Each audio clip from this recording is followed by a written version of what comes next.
Coming up today on David versus Goliath, you are who you hang with. You're a forever student. You can always learn something.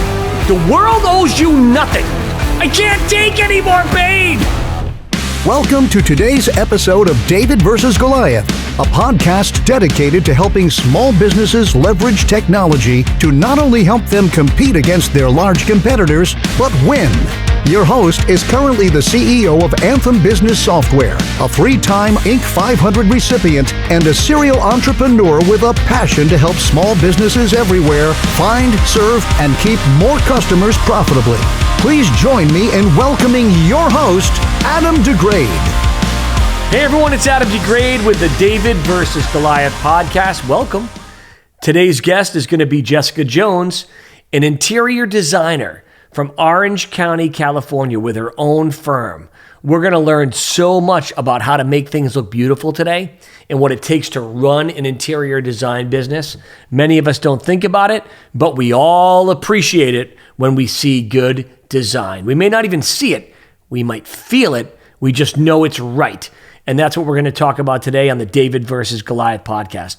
Today's episode is brought to you by AnthemSoftware.com, where you can find, serve, and keep more customers profitably with their all-in-one solution of software, CRM software, marketing services that get results, and a training lab to help you make the right decisions as you grow your small business. Take the 120-second tour today at AnthemSoftware.com. Be sure to visit us online at davidvsgoliathpodcast.com. There you can subscribe to receive our newsletter and apply to be on the podcast, and so many other things are there as well too. Articles, blogs, check it out. Great source of information for small businesses and a great resource for you as well too. I've been talking about my personal project, Adam Degrade the Calm. You're looking at the album right now. It's available on Apple. It's available on Spotify. Here's a quick little snippet of one of the tracks. Check it out. We'll be right back.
And that is the Adam Degrade album called The Calm.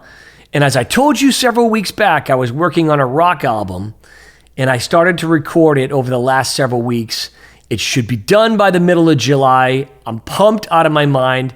I'm having a blast. And a little later in this episode, I'm going to show you a snippet, a verse and a chorus of a song that should rock your world. It's called Octane. The project's going to be called Adam, Artist Developing Astonishing Music, and the EP is going to be called Apex Rising, which will make a lot of sense when we get to that part in today's episode. Well, with all of that being said, and getting all the music out of the way, let's get back to business right now with Jessica Jones. Jessica, welcome to the David versus Goliath podcast. Thank you, Adam, for having me. I'm very excited to be here today. It is so great. Well, you look fantastic. Thank you. And Jessica, for the watchers and the listeners, is our first interior design owner. She has a company that she does interior design for people called the Jess Jones Design Group. And I took a look at your website before the show, and it's well done, well laid out. And I'm excited to have you on the show because my wife and I just went through this about 18 months ago. We bought a brand new house here on the lakes in Orlando.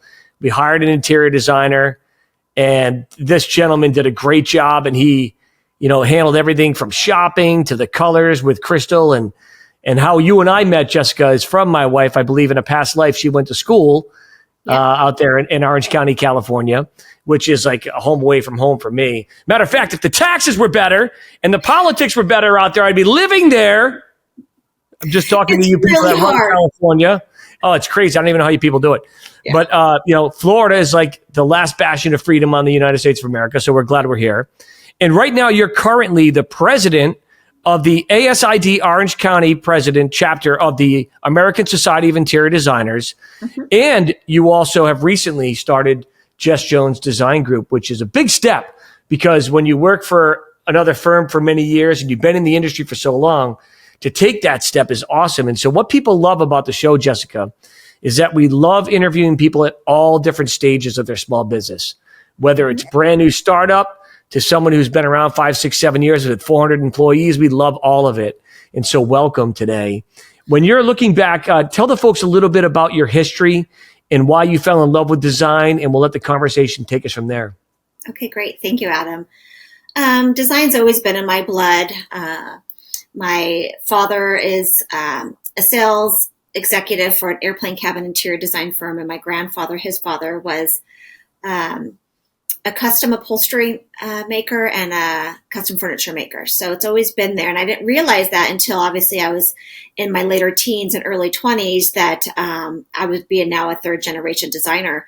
I went back to college. I dropped out of college and I went back to college in my mid 20s, and I graduated from the Interior Designers Institute in Newport Beach, California. And from there, I just flourished and I really found my passion. I never was into math and science and everything, regular college curriculum. And I just felt this feels right. And I excelled there. And from there, I started to work for a high-end luxury boutique design firm in Newport Beach for 10 years, honed in my skills, got a lot of experience, a lot of exposure. I thought I knew what luxury design was, graduating and living in Orange County. And I had no idea. It was quite the shock, to be honest with you. Yeah, but you know what, though? That is a good area of the country to be living in. There's a lot of amazing projects. I mean, you think about the beautiful homes that are there. I think it's just in Laguna, in Newport Beach, but there's so many people that are buying properties, tearing them down and refurbishing them or building them from scratch. And they need someone like you. And I liked what you said. I watched an interview that you had recently with an industry publication. It was Monogram, I think. It's actually on your website. And I encourage people to go take a look at it. And he was talking about trends that you're seeing in the market. And what I thought was fascinating is that you said you love to keep things timeless, whether that's a modern current flair or a traditional. And then you said there was a third one, transitional, I think is what you said. Uh-huh. Transitional. And I thought that was interesting. What do you mean exactly by that? How do you keep, it was so funny. My buddy bought a house here in Florida and he's gutting it. He's renovating it. He doesn't have the budget to have an interior designer. So as he's taking me through his home, he's doing each room in there. It's great. And he goes, and this is our 1970s bathroom, literally made with white and then like green and like the worst lighting you've ever seen in your life. So back then somebody said to themselves, oh, this is modern and it's going to be timeless, but obviously it is not timeless. It's a 70s bathroom clearly. So what do you mean exactly by that? Regardless of whether it's transitional, modern or traditional, how do you try to take that project and keep it timeless without losing the heart of a modern flair, for example? Right. And that's a good question. And, when it comes to working with an architect or if I don't have an architect, working with the integrity of the actual home or the building. So if you have a traditional home or a craftsman home or anything that has an architectural style to it, I try to keep the integrity, to keep the house cohesive inside and out. So when I'm doing that process, I like to keep materials that are timeless. And when I say that, it's brick, it's natural stone, it's hardwood floors, nothing that is going to date the house quickly. You can always have fun with your light fixtures, your furnishings, your rugs, your art that could be more trendy, But when you keep the bones of the house more timeless and clean, that house can stand the test of time. It's obvious that design has really, transitioned since the 50s, 60s, and 70s to where we are today. But Yeah. I've designed homes in the early 2000s that if you were to walk in it today, it still feels current and new because of the materials that are used and the colors. And is that because Jessica, you what you're trying to do is you're trying to keep, like you said, the bones and the structure to be as simple as possible and let the accent pieces dictate what is current or what you're trying to go for that time period accent? Yeah. Or is it a little bit of both? It's a little bit of both, but at the end of the day, I try to also come off to be a little bit more architectural. So I want whole walls of backsplash, whole walls of fireplaces, floor to ceiling details, built-in niches, and just, some characteristics that you're not going to see on the average home. I've worked with custom homes and I work with every kind of budget today with my own firm, but when it comes to when you really focus on the actual intent of the design and you keep that integrity of the design. So say, for example, you have a house and it's more of a traditional farm style house and you have brick on the exterior. Well, let's bring the brick on the interior somewhere, whether that's a backsplash, a fireplace, a column, just a feature wall. And so then you're repeating those materials and you're keeping the color scheme the same. I also call it like a little bit more neutral organic. Like one of my styles is I love European organic design. And if you think about it, when you travel abroad and you go to Europe, those things are timeless and they've been built by brick and marble and stone and limestone, those timeless materials that we can still use today. It's just a matter of how you execute it. Yeah, it's interesting, and as you can tell by my my questions, I am not an interior designer. I can barely dress myself, as you can see. I've got a little gray in the beard. I'm wearing a David versus Goliath t-shirt, and you look professional and put together. I, on the other hand, look like a bum. But as I tell people all the time, I earned my way out of wearing suits years ago, so I buried them. And it's interesting. So when you went to school, how long is school for a traditional, getting your interior design degree, so to speak? Well, it could be a 4-year degree. It could be a 2-year degree. You can go in and get your master's. It depends on what area and what avenue. A lot of commercial designers and kind of like mini architects. And so I went to 4 years and I graduated from IDI in 2004. And I did night school. Worked my way through college and I went to night school and that's where I met your wife and we had a lot of classes together. We actually even traveled to Italy together. Oh, that's right. That's great. Good. Yeah. You got to tell me some of the stories when we get together and I have a drink with you this summer. You got to tell me some Italian stories with my wife. Yeah, that'd be great. Absolutely.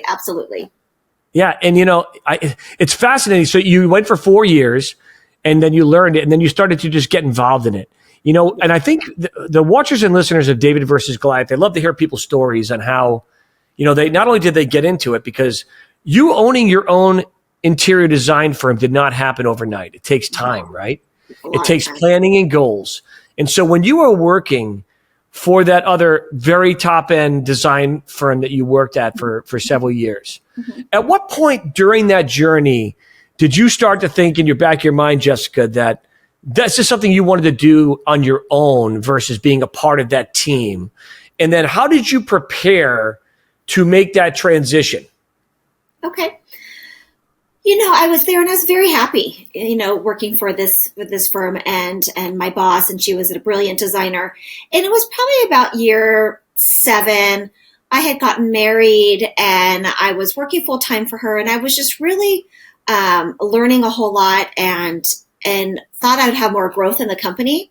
And I just really didn't see that happening. And so, long story short, my husband and I decided that it's time for us to create Jess Jones Design Group. And so on the downtime, the side hustle, nights and weekends, I was photographing side work that I had done, side projects that I had done throughout the years. I was working on all the marketing, the business plan, the website, the branding, the logo, all of that for months, for at least 6 months, almost 10 months before I launched. And I eventually gave my notice and I launched, and my anniversary date's coming up June 1st. I'll be in business for 6 years. Wow. And and I've never looked back. That's great, by the way. I'm clapping for you. You know, Thank you. it's I love stories like this because everyone's journey to owning their own business is a different one, right? I mean, if you looked at my history, Jessica, I mean, everything from flipping hamburgers to I managed a restaurant at 18 years old. I delivered pizza for Domino's.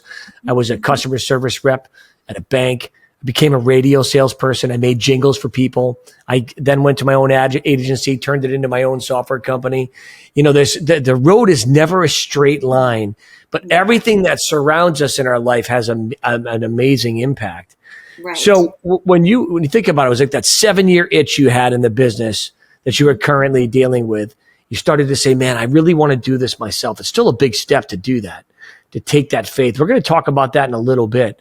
But when it comes to like planning and goals, when you were working on that transition, did you and your husband, or did you have a specific plan in mind? In other words, I'm going to leave on this date. Here's what I need to do from a marketing perspective. Here's how we're going to get clients. Or was it kind of like you hung a shingle up, stared at each other and said, I hope somebody comes to us?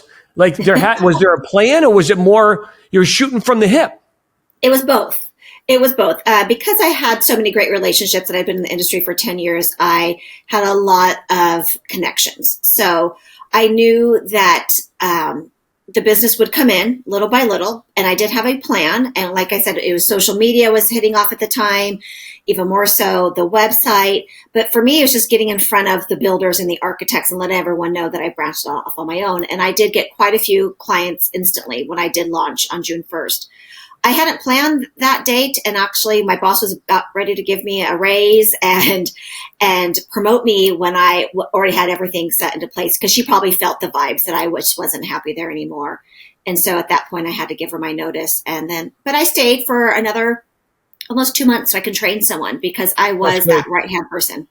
Yeah, that really is the key, man. If you're gonna move out on your own and somebody's counting on you in a big time way, you got to do it the right way. Jessica, that's awesome. We got to take a break from our corporate sponsor, Anthem Software, but stay right there because it's going to be a lot of fun. Listen to this. You're learning about interior design right now. Who knew that there was modern, traditional, and transitional, whatever the heck that means? Jessica knew it. I had no idea, but we're going to be back in a second. Here's a very important message from our sponsor, Anthem Software. We'll be right back. Anthem Business Software System is designed to specifically help small businesses just like yours find, serve, and keep more customers profitably. We do this by providing you with the most powerful software, automations, and marketing services to help your business compete and win in this ever-changing digital world. Take a short video tour at anthemsoftware.com. Anthem Software, every business has a song. Let our software sing yours.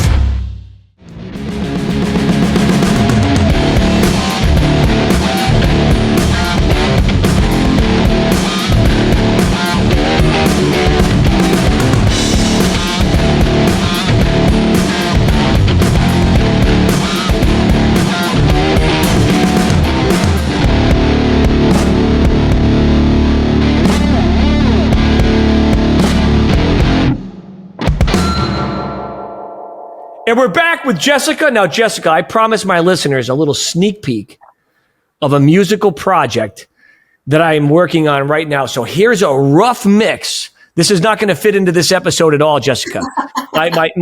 My piano acoustic album and string album would 100% fit in this episode.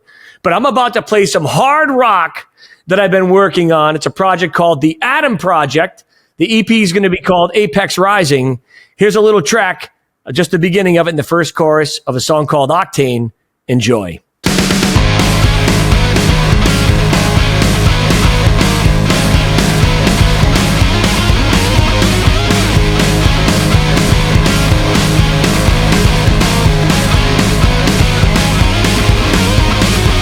Lock it up, let me go. Got a lot to do, so what you waiting for? Let's go! Running fast, I'm on the edge of losing control.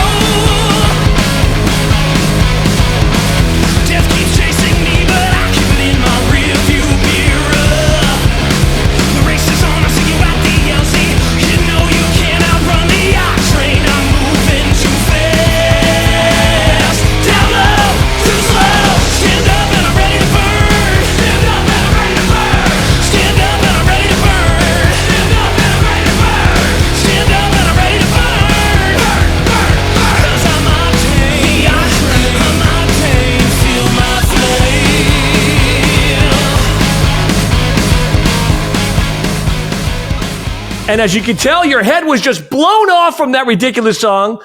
And Jessica, I should have probably debuted my string album and acoustic piano album, which I don't know if you've heard yet. You should check it out. It's on I have Apple heard a little bit. All right, good. Yeah. Make sure you go and follow it and add it to a playlist and stream it because I need my 2 cents of play. Okay, I will do. I give you a lot of credit because, when you're starting your own business and, you're planning that, you're thinking that in the back of your mind, people don't appreciate this. There's people that are watching and listening right now that are going through this exact same thing where they've been in a place for a long time. They've been in an industry for a long time. They're maybe not psyched with the way things are being run. In the back of their minds, they're thinking, oh, I could do this better. Right. Well, what the heck are you waiting for? At some point, you got to do it. And so here you are, you're going through it, you're planning it, you go out, you had the tenacity to do it. Now, you've recently started to expand your business. Originally, it was you out on your own. You just added a full-time person as well, too, which is another big step, by the way. And that comes into people. So as an interior designer, even though you might only have 1 or 2 or 3 employees in the actual design group itself, there are dozens and dozens of relationships that you rely on to do your job. Absolutely. Tell the watchers and listeners, how do you find the people that you work with that you trust that deliver that consistent quality, right? Because whether you're vetting a vendor or a supplier, it's not much different than vetting somebody who is going to be working alongside of you. It's very similar because in many respects, if they mess up, they're hurting your brand and vice versa, right? Correct. So tell the folks a little bit about your process and how you selected the people that you currently work with and how you find more. And then second of all, what do you look for in people that are going to be working in the future for your design firm?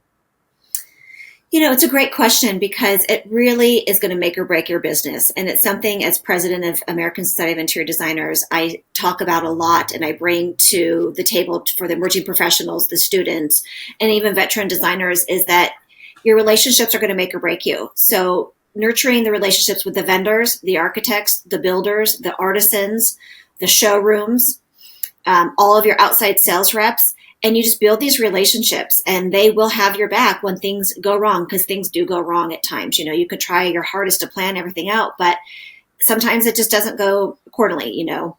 It's not science. And, if you have a great team, you're going to excel. But if there's one person on that team that isn't a team player, things can fall through the cracks pretty quickly. So through the years, 10 years in being in Orange County and in the industry, I had gained a lot of relationships. And I still have those relationships. I've worked with some of my reps now for 15, 18 years now. That's great. And then, of course, I always introduce new reps and I want to give, new people the opportunity as well. And I've always been a big advocate on learning. I'm always wanting to learn more. So I reach out to my reps to know about the latest, the greatest product, whether it's appliances or fabrics or furniture, stone, plumbing fixtures. I'm always wanting to learn more so that I can bring that, to the plate for my clients. Yeah, I want to ask you a more specific question about that too, but I actually interviewed a dude who works with interior designers, stores and interior designers, and he does cowhides that are in from Brazil. He does zebra skins that are in from, I don't even know where, but ethically sourced. His name was, oh my gosh, I'm losing my mind. I've interviewed so many people recently. His company is called Furrug, FURUG.com. Check it out because it might have some really cool stuff that, the people out there might like. I want you to get very specific. You talked about nurturing relationships. And one of the things we try to do here on David versus Goliath is give like a practical example. So in the early days, when you were working for that other firm, how did you develop relationships with people at that point that carried you into when you went on your own? Did you bring them donuts? Was it just about being friendly? Did you visit them from time to time? How did you socialize with them at shows? Like very granular. How did you develop those relationships? Either A, that came along with you when you went on your own, and B, that you're finding right now. What are the steps that you take to try to really show that I'm a valuable person. I believe what you have is valuable. Let's work together. How do you do that practically? Right. Typically, it's the reps coming to me, bringing me the donuts and bringing me the bottles of wine and taking me to lunch and to dinners and to trade shows because they want to sell their product to me. That's great. But at the end of the day, I reach out to them if I have a special project and I'm like, I need a very specific kind of wood species for this wood floor for this very specific project. I reach out to those reps. They provide those samples. But yeah, it becomes trust, and the firm that I was at, the reps had to get through me to get to my boss. And so they would all, want to come into the office, and I would meet with them, and they would showcase their fabrics and their materials. And then their cowhides. Or their cowhides, exactly, which I'm sitting on right now, or under my sofa right now is a beautiful cowhide. But, and so and then you learn trust, and then you learn also the quality of the products that are being brought in. So then the budgets and the price points of where you can place these for the client projects. And, wood flooring can go from $2 a square foot to $25 a square foot. So just knowing those different vendors carry the different budgets for you across the board on every single thing for interior design. That's paint, that's plumbing fixtures, light fixtures, furniture, fabrics, you name it. And then you just, over time, they are your go-tos. And so, and they trust you and you trust them, and they're going to perform. And if you ever have to bring them in for client meetings as well, they're going to make you shine because you've given them so much work and you've been so loyal and faithful to them. Yeah. And them to you as well. Like they're going to bend over backwards to help you on any. They really are an extension of your design group, right? 100%. Yeah. And vice versa. Like you're an extension of their product and services. Right. I've always I find the whole industry fascinating because in your business, I would imagine you're typically trading time for money. So in other words, someone I say to you, Jessica, hey, I just bought a 5,000 square foot home. It's on Laguna Beach. We're tearing it down. I'm building a 7,500 square foot home. You probably look at square footage, I would imagine, and how you're pricing out your product, how much time it's going to take. And then do you come, walk us through the life of a proposal of something like that. Some guy comes to you or some gal comes to you and they say, here's the project, this is what we're looking to do. And they don't have much more beyond that. How do you help them think that through themselves and then present the proposal to actually get the business? Okay.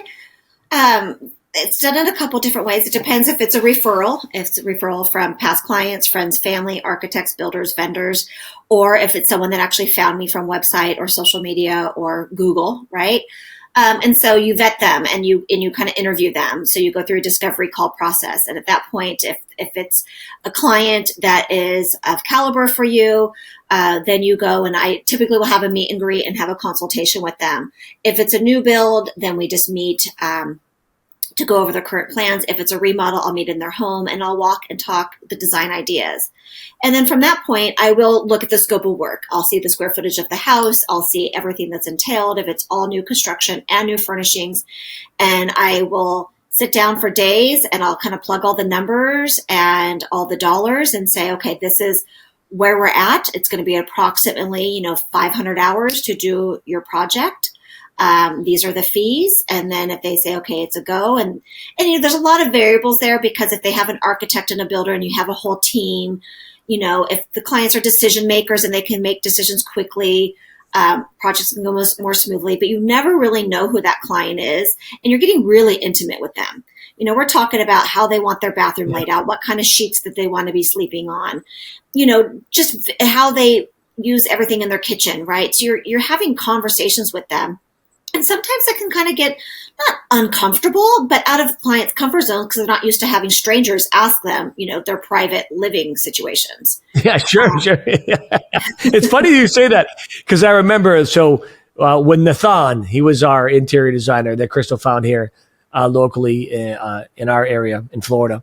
Great guy, by the way. Awesome. You'd love him. Great spirit. Great panache. The guy was very talented. But I kept finding myself like the Steve Martin character on Father of the Bride, right, saying to him, no, Nathan, I'm looking for the cheaper chicken. The cheaper chicken, Nathan. No, we don't want to do filet mignons on top of lobster and caviar. Right. I'm looking for how about some fried chicken for me, Nathan? Just once in a while, one of those. And we used to laugh all the time because my wife is, obviously, she's an interior. She loves interior design, and so she respects the process. And the guy that comes in at the end, he goes, I'll take the cheaper chicken, please, with the fried French fries on the side and the green beans. But we made a really good, combination because I think the blend of my sense of humor Right. and Crystal's, pillow talk at night, we got it done. So for her love of fine wine and caviar. yeah, exactly. But I was that guy. So I wonder how you would have managed a guy like me that would say to you, hey, Jessica, this is all lovely stuff. That cowhide's great, but how about we get some stuff from like Target and we throw it on the floor. Now, Adam, I have that all day long. I have it, we look at the budget. And what I do tell my clients is that I have worked at such a high-end firm for so long that I know what looks good on a budget. So I always will say, can we pick and choose our battles? We'll pick and choose where we're going to spend that budget. Where's the biggest buck, right? Bang for our buck. So is that going to be in the beautiful grand fireplace, or is it going to be in your sofa? Right. Yeah. Or in a rug, or right. in this room, maybe it's not the rug. Maybe it's the furniture. Right. So yeah, it was a fascinating process. And at some point I had to put the kibosh on it and just say, all right, stop the bleeding. The pain is over. I can't take any more pain. And I'm pretty sure my producer's going to use that. I can't take any more pain. And he's going to put that in the trailer, guaranteed. That's really awesome. Well, we got to take another break from another sponsor. When we come back, I want to talk about two things. I want to talk about marketing, because I would imagine marketing is a big part of how you get your word out to people. And then we want to talk about courage. You're with Jessica Jones and your handsome host, Adam DeGrade. You're watching and listening to the greatest small business podcast in America, if I say so myself, which I say all the time, the David versus Goliath podcast. Stay tuned. We'll be right back. At ISU RMAC Agency, we want to be your one responsible source for all of your insurance needs. From a rocket engineer in California to several hospitals in Illinois, our personal lines team specializes in hard-to-place risks and high-net-worth clientele. With 2 locations and 20-plus agents, we can write in all 50 states to better serve our clients with needs in multiple states. Family-owned and operated since 1962, and 4 generations carrying on the tradition of insurance. Celebrating our 60th year in the industry, we are truly proud of where we have come from and where we are going. With over 300 carriers nationwide, our agency can offer individuals and businesses more choices and better prices. ISU RMAC brings a wide variety of solutions to the table. For more information, visit us online at www.isu-rmac.com.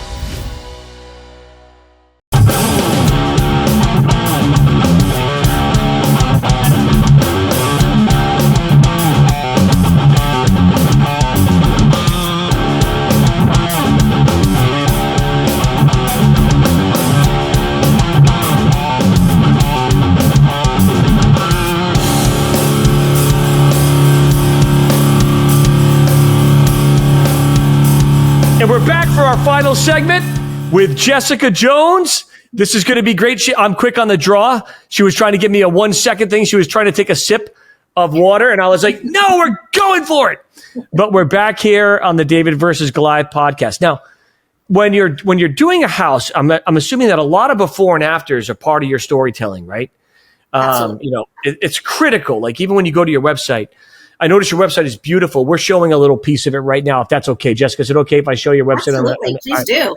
So my producer right now is scrolling a little bit through the homepage, and you can see, I notice white is a really big thing right now. We actually did the same thing with our house. We used to have a more traditional home, and we had like arches that were in the hallways. We blew them out. We straightened them out to give it more height versus that old like style, the Spanish style that was here.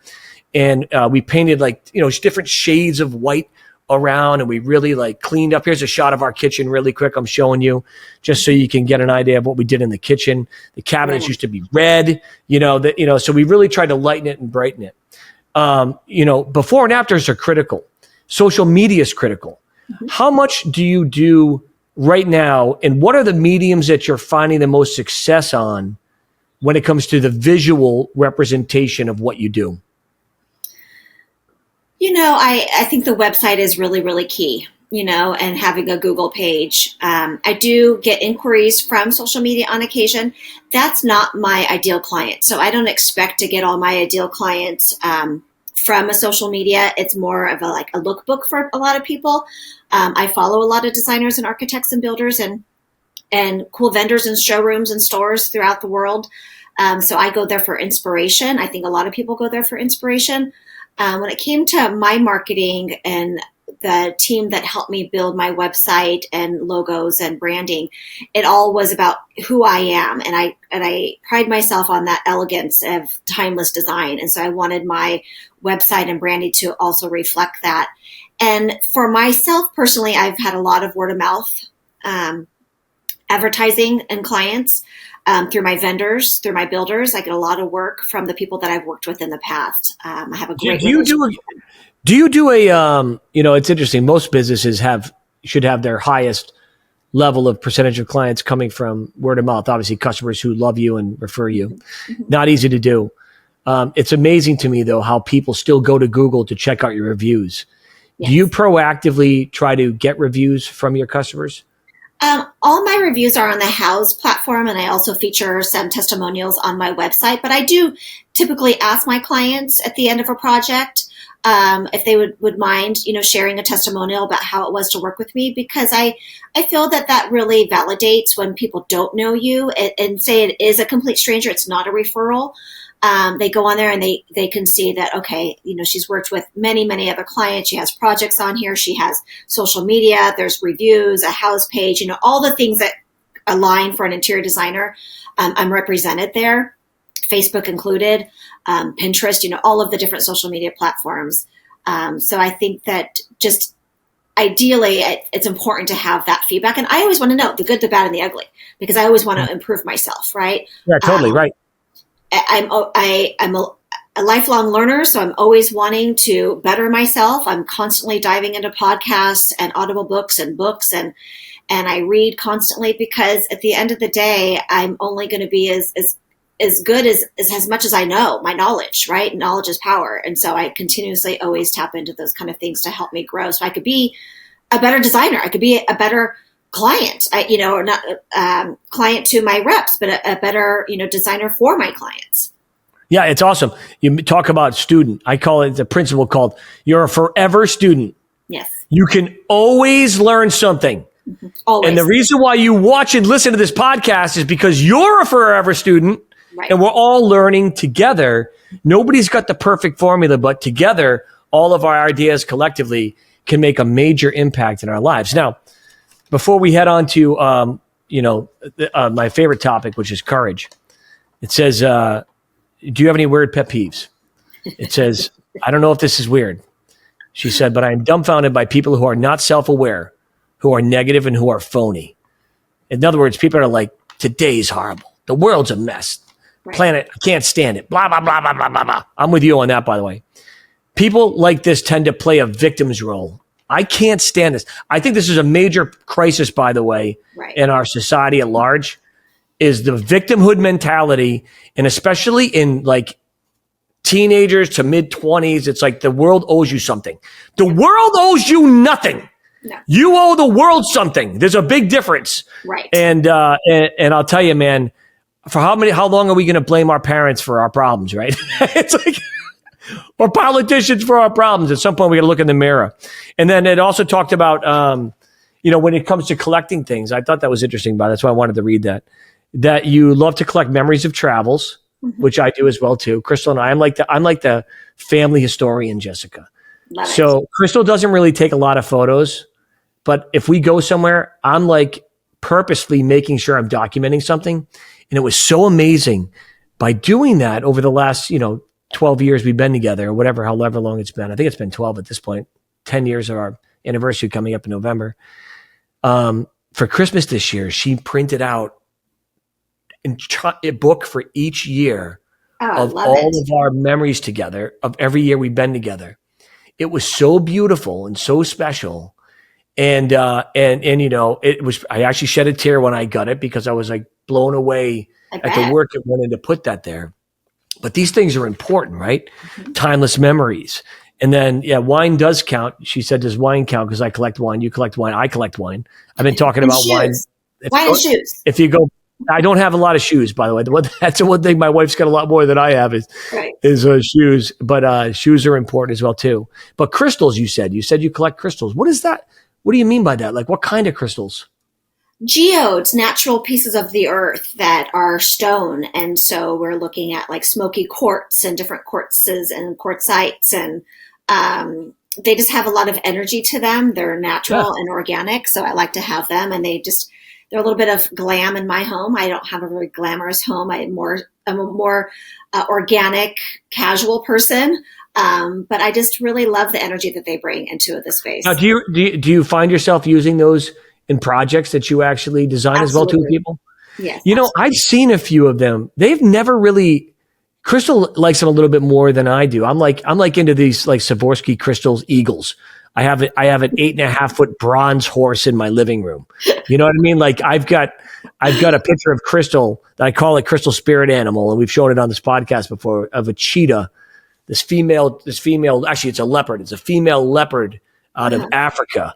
I mean, so like, you know, my house it's very interesting, but I noticed that there are people that love this stuff, and that's really, really cool. And they are beautiful. Like found objects, you know, I like to curate a home. And so I don't want to just go to your local accessory store or your local home goods to find all the pieces for your home. I want to collect them and curate your house. So and you want to have a story. I think that's critical. Yeah. You got to have a story behind those things as well too. Exactly. Do you help people pick out artwork as well? I try to. You know, art is very personal. So a lot of clients come with a lot of art already, and sometimes we design the space around the art. I'm currently doing a project that we're kind of doing that right now. And then sometimes clients, they have no interest. You know, their interest is, you know, the quality of the sofa that they're going to be, you know, hanging out watching their football game on versus a piece of art. So every client's a little bit different. But yeah, I've curated art for clients as well. Yeah, Crystal and I were just talking about the other day. We didn't realize how much numbered art we have and how much we've over the years have just enjoyed meeting the artists. Like I try to like to find those, like especially in like Laguna Beach. Absolutely. I've worked with Vladimir Kush. I have several of Vladimir Kush's pieces. I have Marlon Holden. I have a couple I love Marlon. He's my favorite. Marlon's, first of all, is Marlon the coolest guy on the planet or what? I mean, absolutely, Jessica, when you see Marlon, I got to actually put a call on him. I want Marlon on this podcast because I want to show people his artwork, man, because he's just freaking master at his artwork. Yeah, he's actually a friend of mine. Oh, so you tell Marlon, Adam and Crystal degrade. We go and see him once a year, and we bought a couple of pieces from him. Yeah. And matter of fact, I'm showing a piece right now on Marlon Holden that I have here.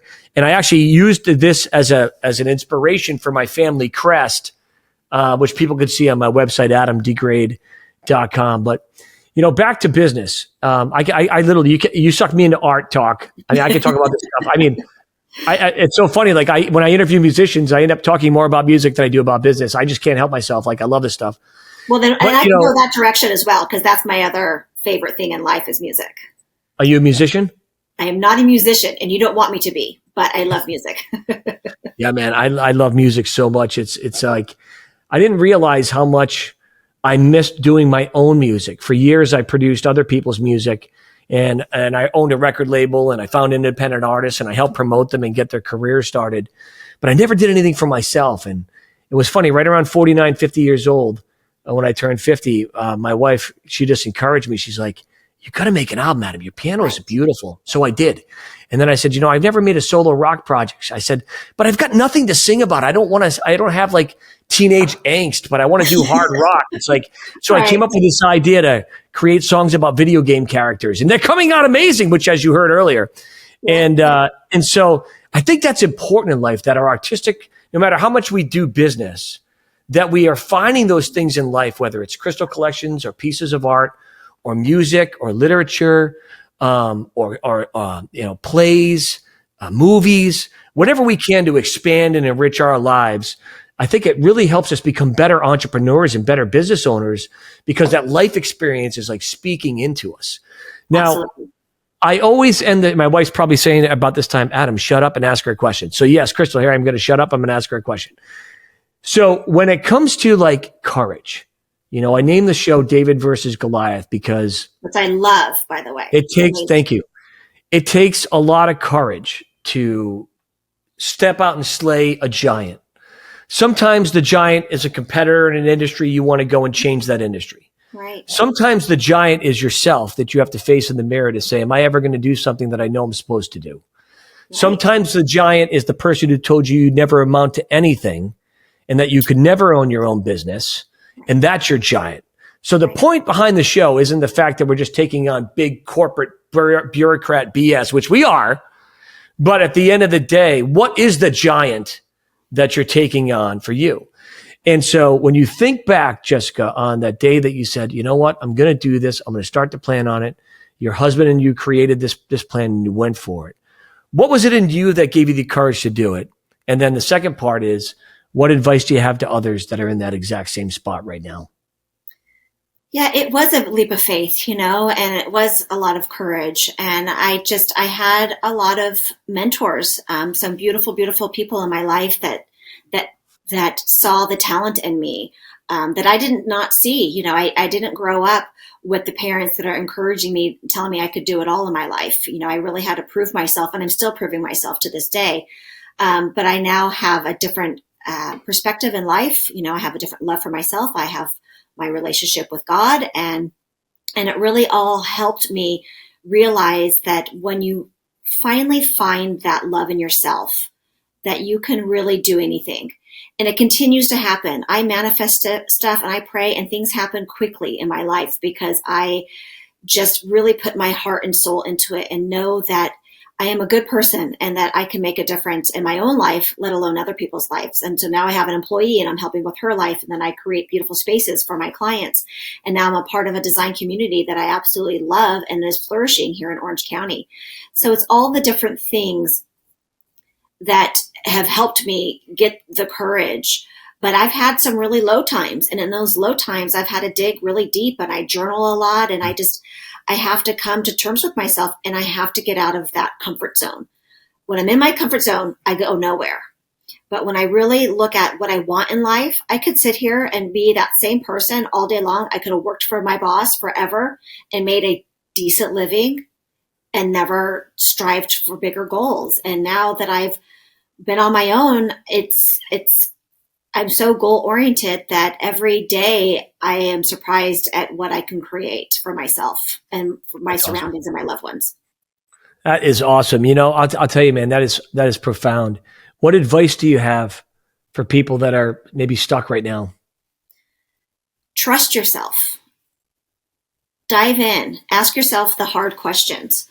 You have to own your own responsibility of who you are. And if you're out partying all the time, or you're not taking care of yourself, or you're not feeding yourself with more knowledge, or you're just continuously around negative people, that's not going to get you where you need to be. You need to surround yourself with like-minded people and people that are successful, people that do have goals. Have those difficult conversations. I always say, be a part of a community, be a part of whether it's a church community or a spiritual community or a design community, but something that's going to influence you to make better choices in your life. That is great. That is great advice. I remember I read a John Maxwell book years ago, and he said something that's so true. You are who you hang with. Mm-hmm. If you want to be successful, hang with successful people. If you want to be miserable, hang out with those who look at the world through a dark glass. If you want to see things of beauty, hang around with people who see beauty. That is great advice. Jessica, have you had fun being on the David versus Goliath podcast today? Yes, I've had a blast. This is my first podcast, so it was a little nerve-wracking, but now that we're into it, I think that you and I can sit here and talk for hours. Exactly, and we will this summer when I'm coming to hang out in Newport Beach. It'll be a blast. I'm looking forward to it. Jessica Jones, how can people find you? They can find me at my website, justjonesdesigngroup.com. I'm also on Instagram. That's awesome. Are you on LinkedIn? Are you on LinkedIn? Are you on LinkedIn at all? I am on LinkedIn. Yep, I'm on all the platforms. There you go, folks. Jessica Jones, Adam DeGrade, David versus Goliath. Education, inspiration, activation is what you get right here on the DVG podcast. Thank you so much for watching and tuning in. We'll see you next week. Have an awesome day.